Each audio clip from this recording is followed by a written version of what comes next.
Oh my god, hey! I recently had the extraordinary opportunity to sit down with global musical theatre star Keala Settle. Best known to audiences perhaps for her performance in The Greatest Showman, she is about to be seen on screen again in the upcoming Wicked film adaptation, but she has forged a substantial amount of her career on stage in musical theatre. She was part of the original Broadway companies of Waitress, Hands on a Hard Body, and Priscilla, Queen of the Desert. She's also been seen in Hairspray, in Les Misérables, and in London, audiences have enjoyed her performances in And Juliet, as well as Sister Act, and she is about to be seen on the London stage again. And this is what happened when I had the chance to ask her about her career, her identity, and this brand new musical. What if we went and spent a weekend at the lake? Remember the time you swore you saw a 12-foot snake? I did. We could go back and spend the days out on the dock. Some time away without a ticking clock.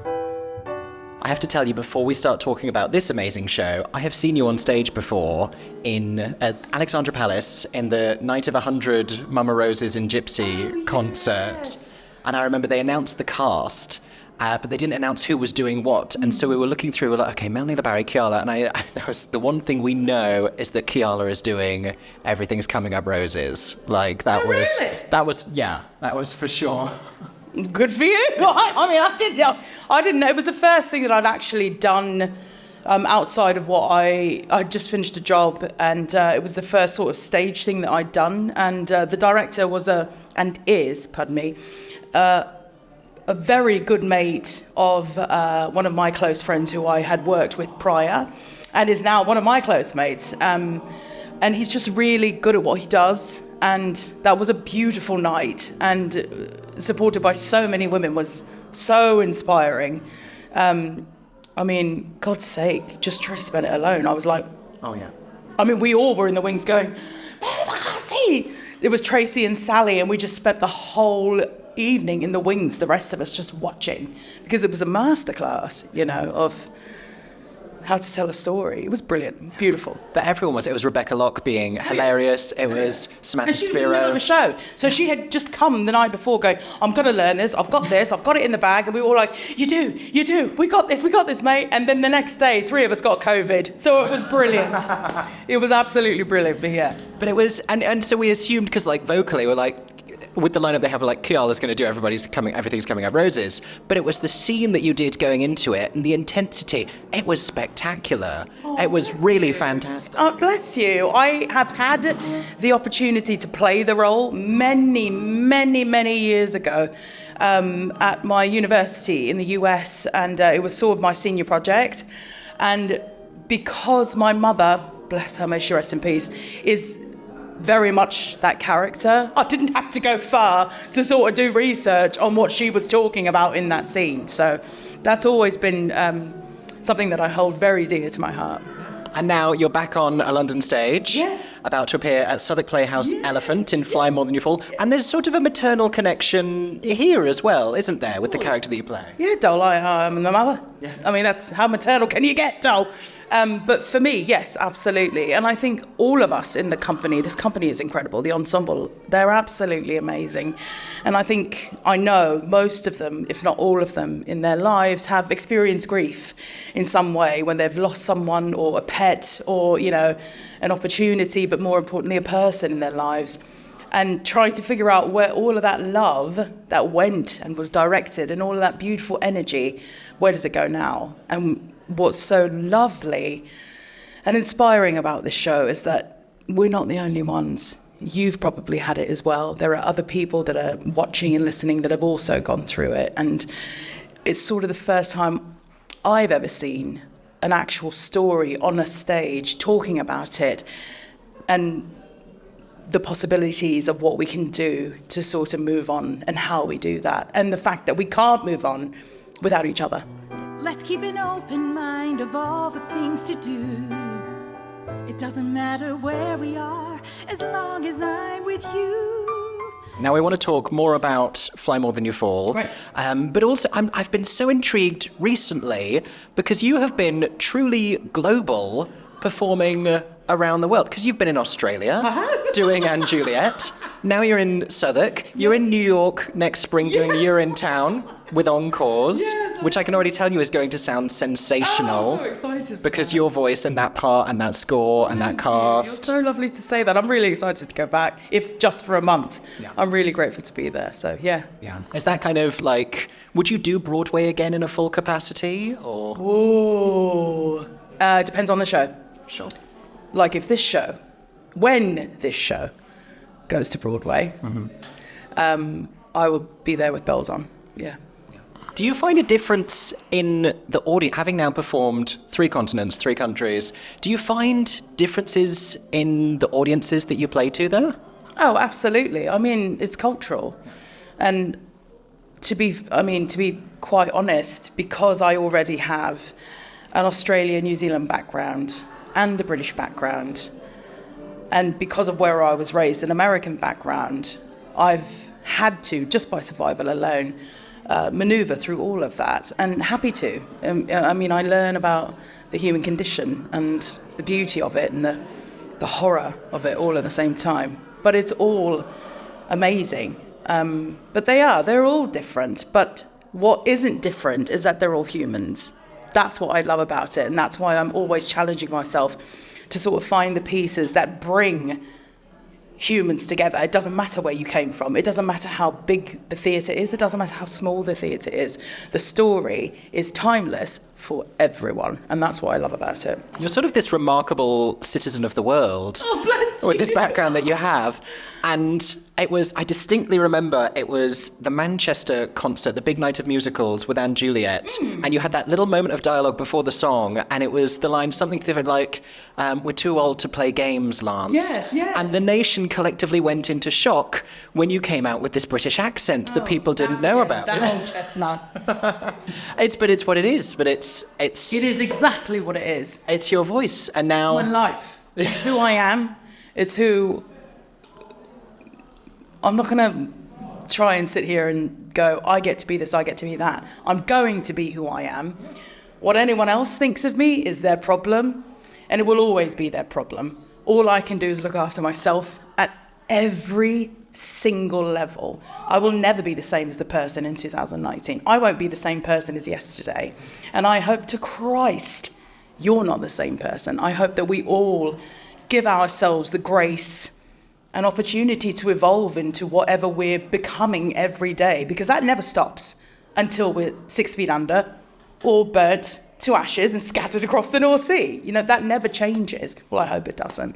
And it all depends on us individually to just sort of look after ourselves.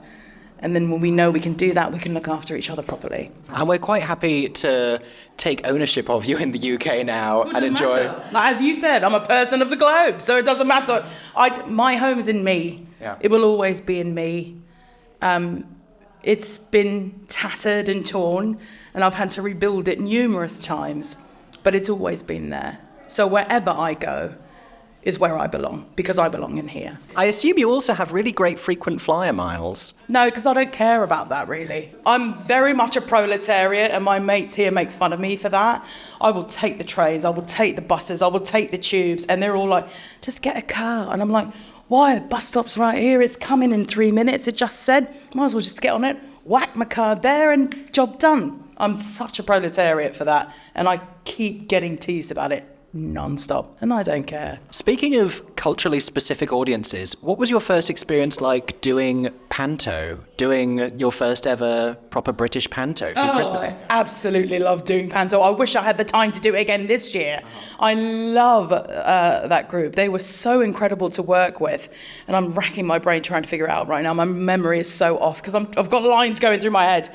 But it was very much like a Saturday Night Live musical, almost in a way, the holiday special. And what I loved is that, and I've always loved, because my dad brought me up this way anyway, is that if you can't take the piss out of yourself, what are you good for? Do you know what I mean? If you can't have the laugh, even on your account, I mean, there's no joy in anything if you can't do that. And so it was, that whole month was absolutely beautiful, hilarious, I met some of the greatest people on that show when I did it. My dog was in it.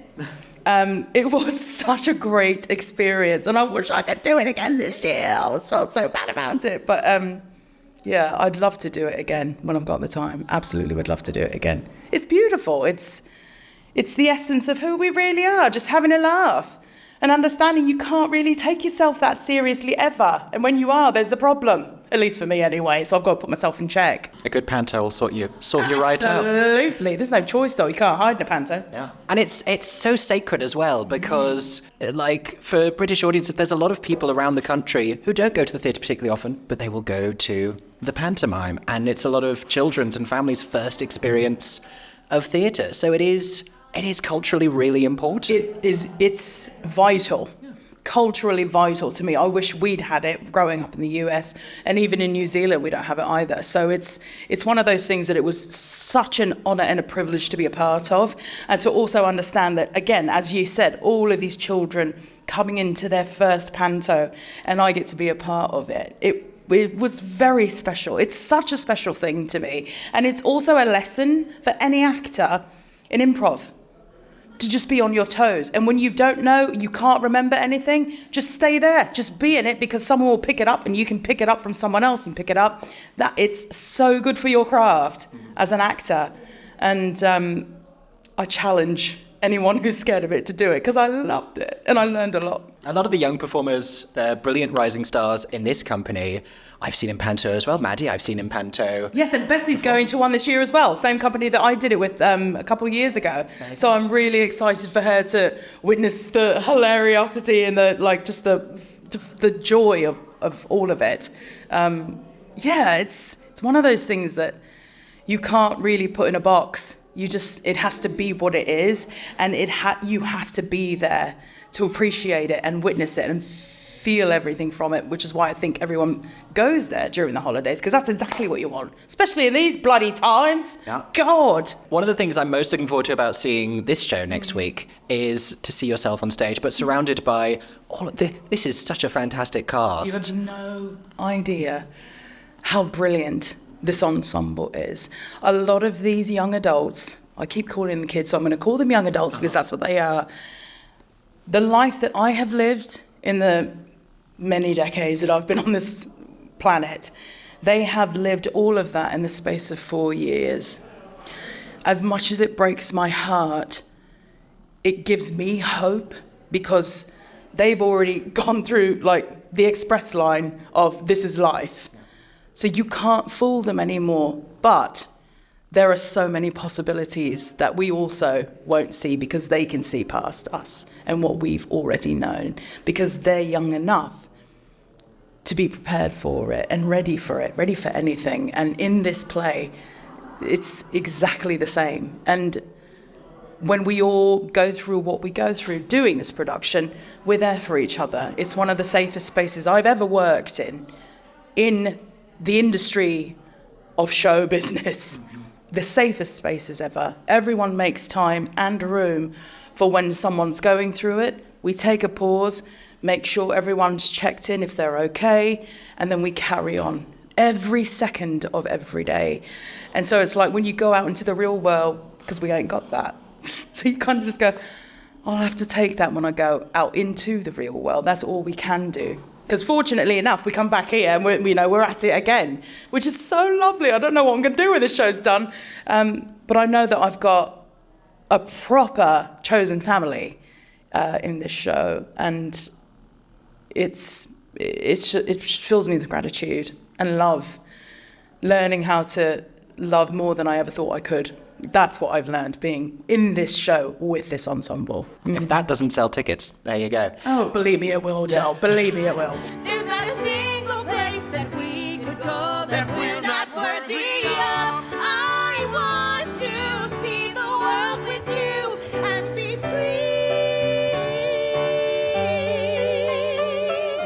And I'm sure that will all come through on stage, and you'll offer a lot of that to the audience, particularly in terms of a lot of the themes that we were talking about with this show. And I think that's going to be very powerful. Tell us a little bit about the score. What is this music like? What's beautiful about this score is that if you heard it just on a piano alone, people would go, oh, that's this, that's that, that's bits of this, that's bits of that. We just had our sitz probe yesterday. And of course, Nat is here, who is the composer lyricist for the show. And to hear all of the instruments that are involved, the song all of a sudden takes on a new meaning. So when we hear the instruments being played, we sing it differently. And then all of a sudden, there's a completely different source from where the messages are coming from. It's so crazy. I don't know how to explain it, but it's like understanding, oh, this is why we're doing this and this and this and this. It's just piecing all the bits together. But this music has a lot of James Taylor in it. It's a lot of Americana stuff, but also there's bits that sound very similar to Sondheim, to Stephen Schwartz. But I mean, that's where all of his, sort of inspirations have come from. But he's also given a nod to, the folk music that exists in the US, which is so lovely, because if it's not a whole completely folk music show, he's done so well in putting bits and pieces of everything that he knows and that's inspired him into just one show. And it's not just one version of something, there's completely different versions of it. And it shows a lot about what he's been through in his life, because he's also grieving as well. Everyone's grieving. They've all got a life with, this is my life before so-and-so passed away, this is my life after. And it's that little bit of what we don't know that this play's about. And we all have that, and we all know what that means. And I'm very excited for how you describe the score, because that's the best kind of musical theatre score, is the one that has an identity and has a person's soul baked into it as well. So, very much so. And it's not just Nat either. It's Eric Holmes who wrote the book. They've worked tirelessly. Eric, who has also lost a very important figure in his life that raised him, putting all of these emotions into words that people speak, and then trying to have songs that further the storyline along. They've done that. And what I know is that it's going to be a lot, because we're all going through it. But what I can't wait is for the lights to come up and have the audience look at each other, and so I'm going to cry, and just kind of go, so we did just go through that. And then make friends that they never thought they'd ever know from before they even came to the show. All of a sudden, we're all connected because we've all been through it in some small way. And we had a chance to actually tell a story and bring people together without them even knowing it. Just my hope, anyway. Yeah, and I'm sure that's exactly what it's going to be. We'll see. Now, for audiences who might not know Southwark Playhouse Elephant, it's a brilliantly intimate space. It's so intimate. I did have a chance to see it yesterday. They've just finished the set, which I can't wait. I'm not telling you a thing about it.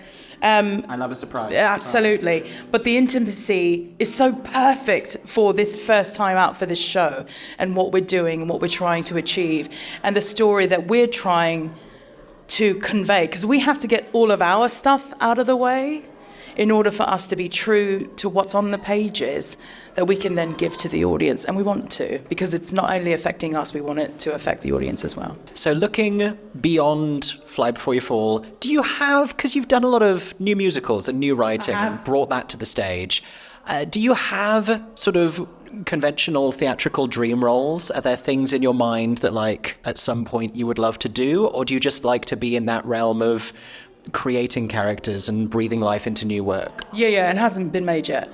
And whether I make it or someone else does, that's what I'll do.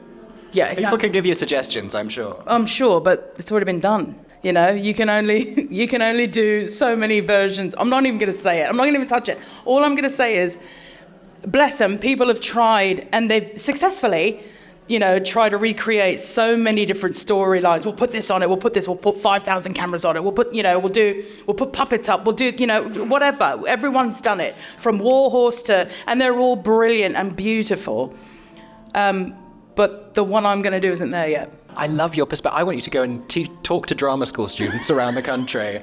Because I don't. Get her out of here! I want to see now. But your perspective on the craft of acting and performance and create a character is brilliant, I think.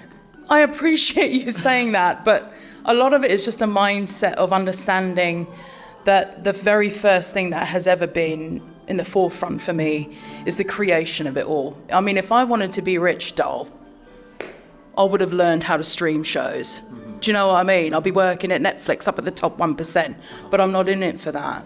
I'm in it for the content and what that content is and what content is missing, the points of view that nobody sees. Very much like the show that we're doing, Fly More Than You Fall. It's one of those things that people don't want to talk about. So we also know that the audiences that come to see it, they might be ready to sort of face it because you can't run from it. And you don't have to.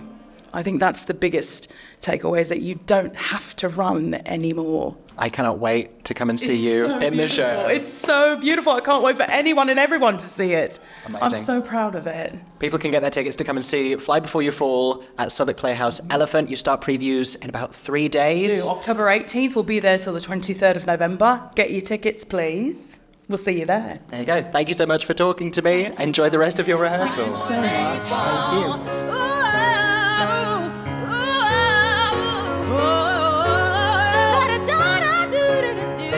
You can't fly more than you fall. Dad, nailed it. Open up your mind and you might find that you can't fly more than you fall.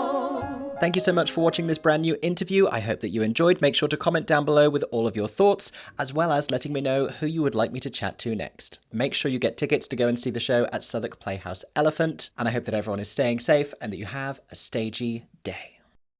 For 10 more seconds, I'm MickeyJoTheatre. Oh my god, hey. Thanks for watching, have a stagey day. Subscribe!